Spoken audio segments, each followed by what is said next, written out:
It's storage time. Hello, I'm Marcel. And I'm Mrs. Snakeworks. If you've been watching the channel, you will be aware we recently painted 60 Elysian drop troops, and now we need somewhere to store them. Now, after a quick chat with the guys over at Warmag, they informed me they could hook us up with some suitable equipment. A couple of days later, I was greeted by these big boxes, dropped off by the DPD driver who actually stopped for once. I should have taken a photo, as I don't think I've actually seen one deliver something before. They usually just say you're not there. The first of the boxes is an A4-ish sized envelope. The first thing that I notice about it is it's really rather heavy indeed. Oh, this is heavy. Now, as a youngster, I was a big fan of the old Back to the Future movies. For the longest time, I thought the old DeLorean was the coolest car ever made. I think it was the old gull wing doors, you know?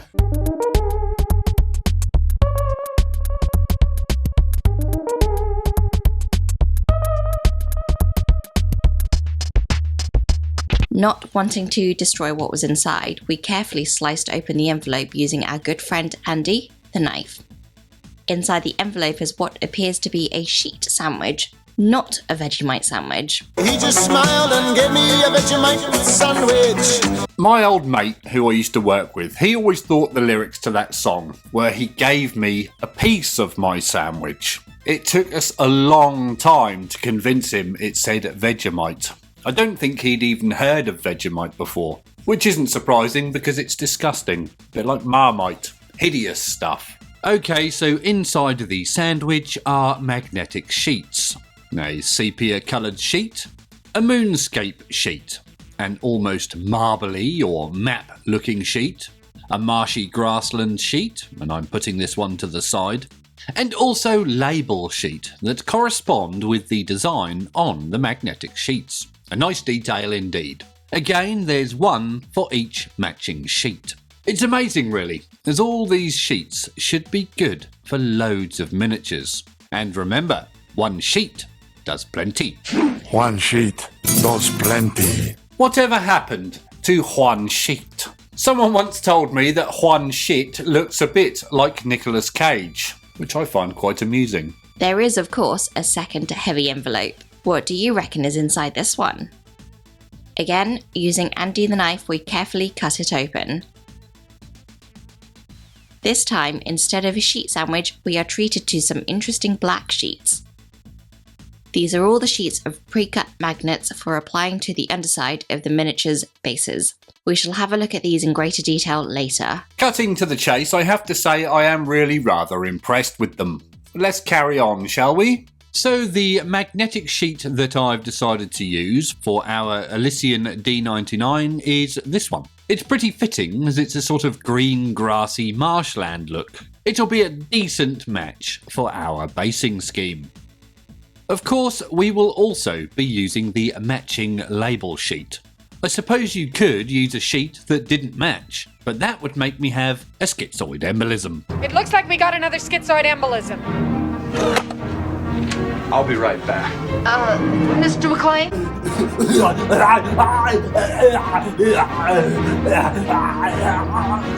I am a big fan of the original Total Recall, starring Mr. Schwarzenegger. I'm not so much of a fan of the remake with Mr. Colin Farrell.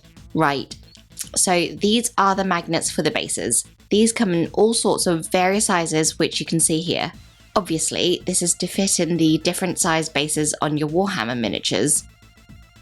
For the Elysians, we shall be using these magnets made for 25mm bases, as that's what our Elysians are on. Luckily, they are pre-cut and will just pop out when we want to insert them, but we are not quite ready to do that yet. Along with the envelopes, there was a third big box. So big we had to take the camera off the tripod to get it in shot. Again, using Andy the knife, we carefully cut the box open to see what's inside. I have to be honest and say I've never seen this packaging material before. The weird textured cardboard wrapping reminds me of the guts inside an alien egg.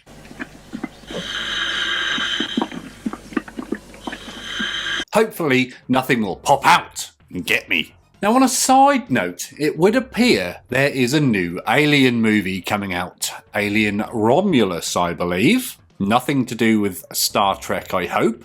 And I do quite like the look of the trailer. I think it looks like it's going to be quite good, but as they say, the proof is in the pudding. Or as my old chef friend used to say, the correct phrase is actually the proof of the pudding is in the eating, which is a long drawn out phrase that nobody wants to say. Anyway, are any of you guys planning on watching Alien Romulus? Let us all know in the comments below. Anyway, after unwrapping the alien egg liner, what do you think is inside? If you guessed 2 storage boxes, you would be right. We have one smoky black one and one fully clear one. For the Elysians, I've picked out the smoky black one for no other reason than I think it looks cool. Also, I've never seen a smoky rub before. A rub is a really useful box. A strong plastic box with clippy lids.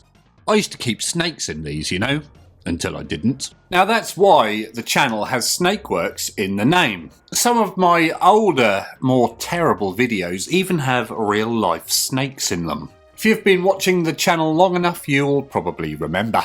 So for our Elysians, we've chosen the green mat. What we then have to do is peel the backing sheet off, exposing the lovely sticky side of the sheet. Then we gently lower it into the bottom of the box. Yeah. Well, you've put up there. Up where? Up the bottom.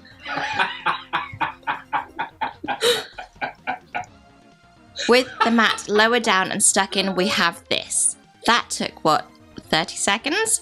It was also really easy. It went in stir gash, and I don't have any air bubbles, creases, or folds. Wonderful. Stir gash. There. Straight. That is not how you spell straight.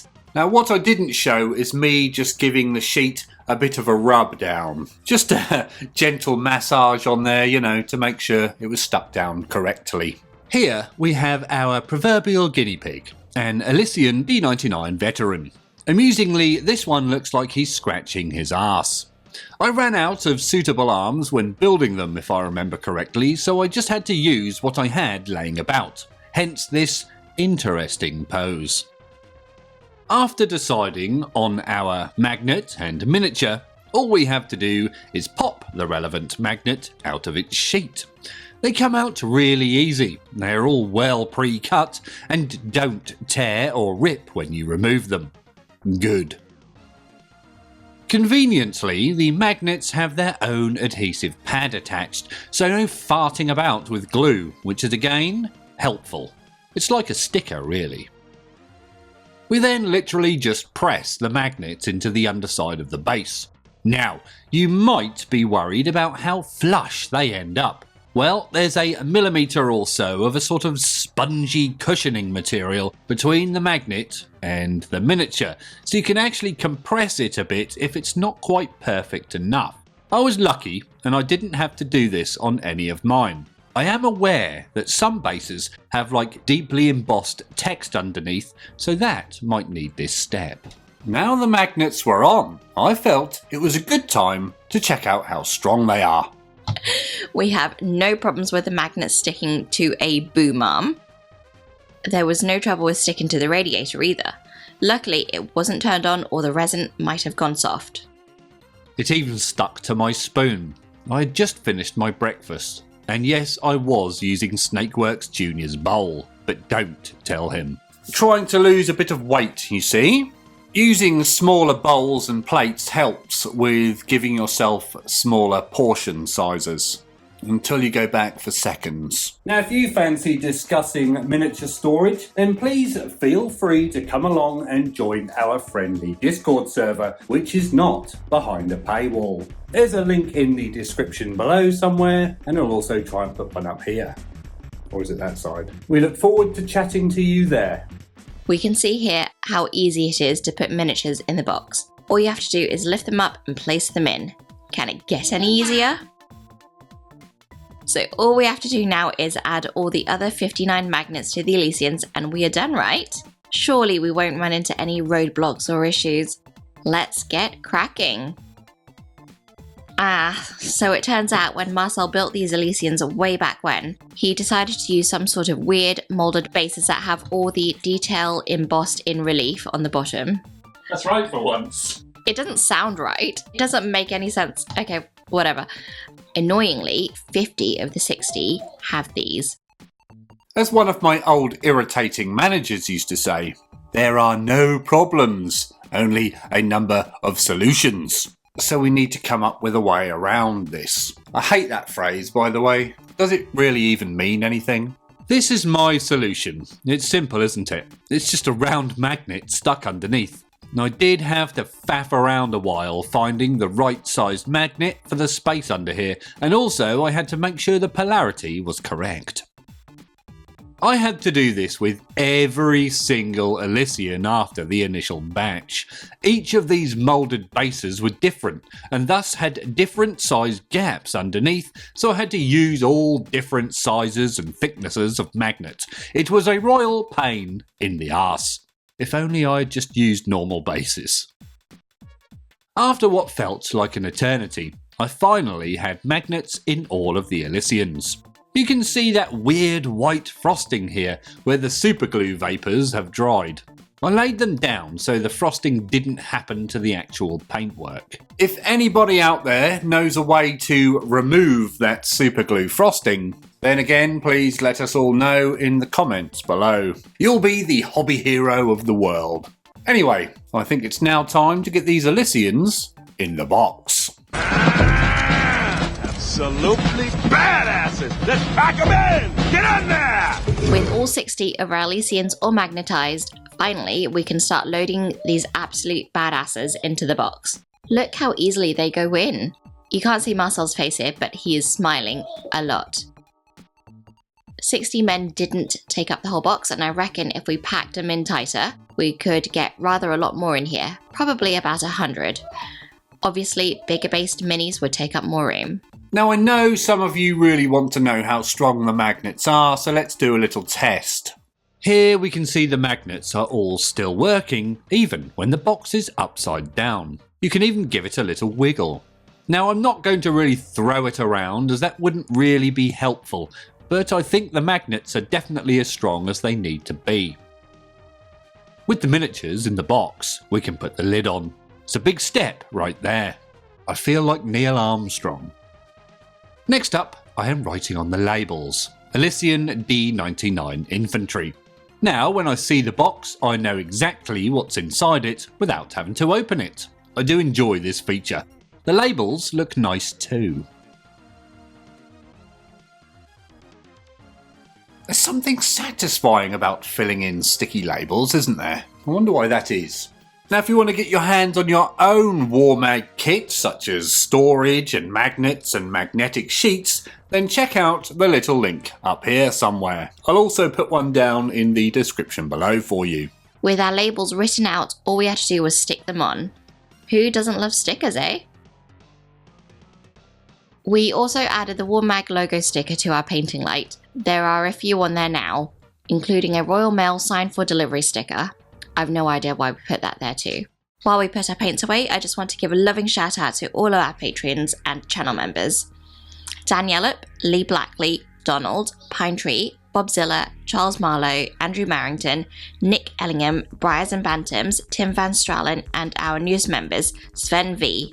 We couldn't do this without you, so thank you all so much. Now before we check out the fruits of our labours, I just want to show you this. It's a bit dusty.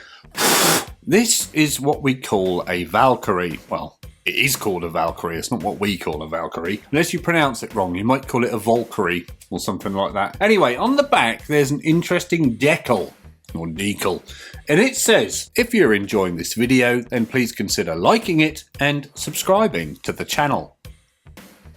That means you, Josh. And remember, Mrs. Snakeworks has said when we hit 10,000 subscribers, we're allowed to order a Warhound Titan. So please smash that subscribe button and we'll get that Titan ASAP. If you are enjoying the content on the channel, then please consider joining us on Patreon, the link to which is in the description below or up here somewhere. With all the labels applied, we have finished our Warmag boxing project. I'm 100% going to be adding these magnets and boxes to all of my miniatures going forward in the future. They're fantastic. Although simple, these Warmag products help so much with storage and transport. We are very happy with the results and might even do a little dance.